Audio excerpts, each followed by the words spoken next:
guys, the Portrait Art here. I hope everybody, I know it's been a while. I hope everybody happy holidays and a belated New Year. Happy New Year. Or as happy as you can be given the state of the world. I had the pleasure of spending New Year's alone. You're like, yeah, that's not surprised. Who wants to hang out with you? But in all seriousness, I had to isolate myself for obvious reasons. I cannot be here because I live with friends and tenants here.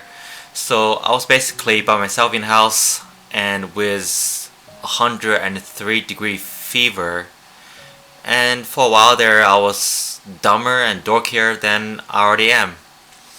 So that was really fun. But now I am kind of recovered, and I've caught up on some work and business, and I can make YouTube videos again. You're like, no, and I'm like, yeah, sorry.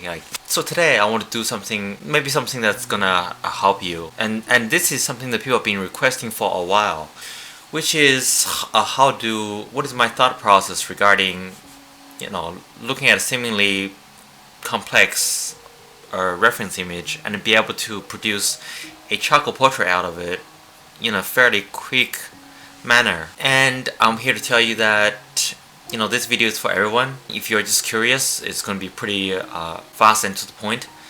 It's actually quite simple, but it's not easy in that it requires some practice and effort to get to a certain level. But the nature of the process itself is logically it's very straightforward, so it's not hard to understand. And let's get started. Okay, first keep in mind this is one of the thought process for this particular drawing style. They can vary a little here and there, but the main idea is very similar and consistent these days. Once again, I will be using my brand of charcoal pencil, and they will be available very soon. You can watch my last video for a bit more information. Okay, so first, forget all the complexity you see. The head is kind of like an elongated ball, right? With some hills and valleys, such as the nose and the eye sockets. Yeah, there is hair, but that's actually the easier part. It just feels busy and complicated. The main light source coming from the right, from my point of view. This is not a super dramatic lighting shot, so at the start, if you just look at the main background shades on the face and not focus on details of the features, we can see the range of contrast is not that wide. So that's a very quick note before I start. I began the drawing starting with some very light guidelines, most specifically top of the forehead, location of the eyebrows, bottom of the nose, corner of the lips, and bottom of the chin. It's not permanent, it's very changeable. I'm using very soft charcoal. As your drawing emerges from the paper, you may notice mistakes in the position of these guidelines. You can change them along the way, which I actually made a significant mistake here that I didn't see until later on. Now, these guidelines are not random. These specific ones are the easiest ones to put down because generally forehead to eyebrow to bottom of the nose to bottom of the chin, each is about the same distance, 1/3 of the entire face. That's like the basis that you tweak against with any particular reference. In this case, due to the angle of the shot, her chin to her nose is slightly wider out of the three. Again, these are just rough guidelines and things you notice. You want to be accurate, of course, but it's okay if the early guidelines are not perfect. Like, I made the distance of the chin line too low, the distance too wide from the chin line to the nose, but I adjust accordingly as the face pops out. And a quick tip, it is much easier to adjust the shape, the outline of the face compared to the features of the face. So if you made the jawline or the cheek too wide or too skinny, it is relatively easy to fix. But if you made the eyes too wide apart or the nose too low relative to the eyes or the sides too large or small, that's a lot harder to fix. Basically have to mostly redraw. So next step, I used very light tones to put some shading down and define the features a bit according to my guidelines as well as my general feel, because you can kind of see the form of the face at this stage. This part I personally really like because it allows you to see the face already and be able to, like I said, feel things out. But if you look, what's really there? The left side is slightly darker overall. The nose comes out, but it's just a darker flat plane with a little darkened line on the left side that give you some idea of its shape. Eyebrows, lips are just very simple shapes done in a few seconds. And eyes are just a bit of dark blob of shape that kind of follows the reference. So this process took just a few minutes with no detail, and yet most of us can already see a face. In fact, we got more information regarding structure and detail than what is actually there, or we think we're seeing more information regarding structure and detail than what is actually there. Because as human beings, it is our nature to look at some 2D shading when it is consistent with lighting and be able to easily visualize a 3D form in our heads. And with faces, even more so, with the added benefit of our brain like to fill in the blanks. Like a lot of you probably feel, for example, you might feel the bottom lip is plump and have a curved shape that is coming out. Or you may feel that she has eyes and iris and there is a clear direction where she's looking at. Even though there's no clear shape of the eyes or iris, it's all very messy at this point. It's just a bit of a quick scribble. Some of you may feel the form of a hair even though there is minimal information. And from here, I become more daring and start putting down some serious dark tones and details. Now you're supposed to darken the features or add dark tones and details overall gradually. It is safer. If a size or position is wrong, you can feel it, and adjust along the way. You can intuitive that. What I'm doing here is riskier, but it is faster and I feel I have a good guiding form, which is better than guidelines. Now another little tip regarding this faster and riskier method. As you see, I'm already putting details down on the first eye. The first eye is actually not that risky. It just has to be in correct shape and value and in decent relationship with the eyebrows, which are easier to adjust. It is the next couple of features that is most risky with this approach. You don't want the other eye to be 10% larger compared to the first one, or too far apart, or too close. So while you cannot see it in the video, I was much more careful with the next few features. In fact, I made quite an error with the placement of the lips. So when I got to that part, guiding form felt off. And I felt like it was too far away from the nose, which likely I caught. Often I would slowly pile on the dark tones and details like what you're supposed to do for the entire face and features. But there are something to be said about online videos. More people seems to like to see like a detailed feature just pop out.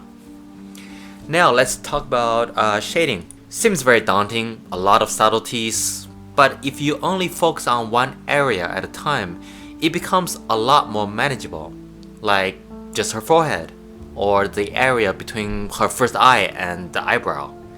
If you approach it this way, it feels a lot less difficult, especially for newer artists.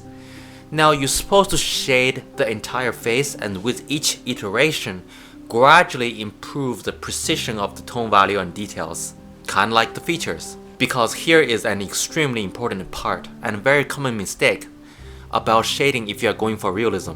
This is less of a potential problem if you shade the entire face and gradually make every part more precise.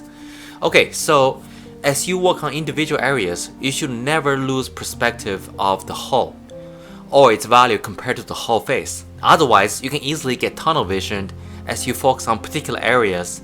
You end up with values in the area seemingly correct to its close surroundings in relationship, but you lose the big picture and you have that entire area or part of the area in the wrong value. One way to mitigate this is to pick a random point of value, say the shadow part of her forehead, and as you work on value, no matter where, you relate it back to its common point. Is it supposed to be darker or lighter than this reference value? By how much? That being correct is the priority. So now you have a value that is overall correct, and the less the contrast the reference is, the more precise you have to be with the tone value. In fact, this is so important. and such a common mistake that I'm going to show you a quick example. Many years ago, I used to do live stream where I would tweak someone's drawing like on the spot right there. And this is one of them. I believe I spent around 10 minutes on it, so it's a very quick tweak. I tweaked the form and proportion as well, but that's for another day. The value is what I want you to focus on here. So the drawing on the right is original and left is what I tweaked, the result. The red arrow was the direction of the primary light source. And the red circled area is one example of what happens when you only focus on an area and you become tunnel visioned, right? It's almost like you fall for an optical illusion and you don't take the whole into consideration. The artist of the original drawing correctly drew like a dark area and above it a lighter tone. But since that lighter tone is only drawn compared to its relative surroundings, it's correct that it's lighter than the dark area, but it's way too bright to the image for the image as a whole. And the same thing with the nasal and eye sockets. Even though there are values in there that are varied, right? Some are brighter, some are darker. They're actually much closer to each other and overall much darker. So, this is a good example of what I'm talking about. When you do values, you should always take the whole into consideration. I have videos in my channel that literally step by step showing you how to draw hair, so I won't repeat about it today. But it is honestly often the fastest and easiest part of the drawing. And also, just because you have some reference doesn't mean you have to follow everything like it is the law. Once you understand more about lighting, facial structure, tone value, you can play around with contrast, expression, type of light, and so on. This is a very quick and rough demonstration. I think I spent like 80 minutes on it. But imagine if I spend another hour just going over the face, continuously tweak all the tones and shadows and details, and fix little mistakes, right? It will become a lot more realistic. These days, I just don't feel like doing it for every drawing because I have hundreds of them in my channel from the last 10 years. Also, if you really understand how to draw, it is really like riding a bicycle. Once you know it, there's no sense for me or anyone to teach you how to ride 1 mile and then 5 miles because you just have to spend more time.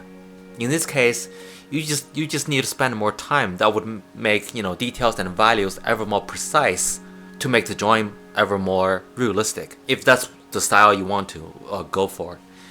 So yes, while not a super detailed step-by-step, I hope this gave you a rough idea of one of my common thought process for this particular style. So the whole thing is not that mysterious, even to those who doesn't draw. Because even though you may not be a visual artist or is relatively new, and might find it difficult to immediately do something like this, I would like to emphasize, at my level, this is something pretty much anyone can achieve. Sure, some people would improve a little faster or slower, but it is 99.9% about effort and practice. And a lot of people have the mistaken notion that this is more to do with talent, when it is really about effort and practice. If you have any questions, you can leave them in the comments. If it is a very common one, I might make a video on it. Once my art supplies are online, probably with Amazon, I'll let you guys know with a discount code for my subscribers and patrons and all that. I also want to make more videos that teach you to draw things that is impressive looking, but way less difficult than a portrait, while also would improve your overall understanding and skill in drawing. So subscribe and ring the bell because deep down in your heart, you know it's the right thing to do for the good of all humanity. Wait, what? Okay, bye. See you guys next time. Cheers.